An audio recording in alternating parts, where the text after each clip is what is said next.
Mana hurmatli obunachilar, navbatdagi ishimiz mana yakuniga yetdi. Mana videolarni suhbatga tortamiz. Mana ko'rib turganlaringdek, mana pechkani ko'rib turibsizlar. Ustalarimiz Qo'qonda qaysi qishloq? Bag'dod. Bag'dod qishlog'idan kelishdi.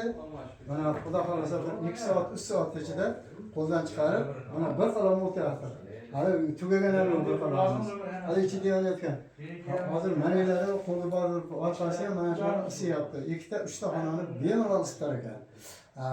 Qishi bilan agar juda yoqadigan bo'lsangiz 500 kg, 600 kg ko'mir bilan chiqsa bemalol bo'lib 2 ta, 3 ta uyda isitsa bo'laverar ekan. Ustalarga rahmat, qo'llari dard ko'rmasin. Mana hozir buni bitirishman, mana zakaz orqadan turibdi.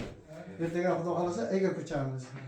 Zakaz bo'ladigan bo'lsa aytaverasizlar. Xudo xolasa mana menda nomer bor. Bu yerda zakaz bo'ladigan bo'lsa, ustaga telefon qilaman, olib kelib qurib ketaveradi. Ustalarga katta rahmat. Salomat bo'lsin, qo'llari dard qilmasin. Bolalariga bosh bo'lsin. Bu yerdan topayotgan ariga pullarini yaxshi kunlariga, to'ylarga ishlasin. Biz ham xursandmiz. Ustalar ham xursand.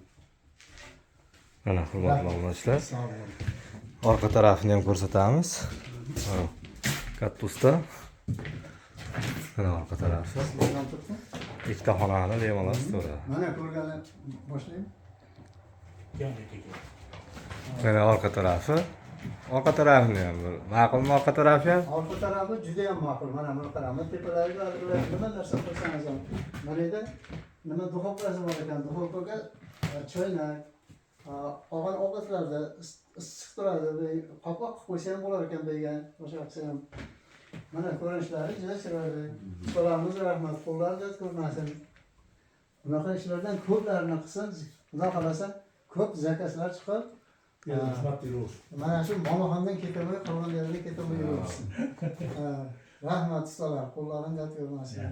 Bolalarga bosh bo'linglar, to'y qilinglar, topgan pullarini to'ylarga ishlatinglar. Rahmat sizlarga. Salomat bo'ling.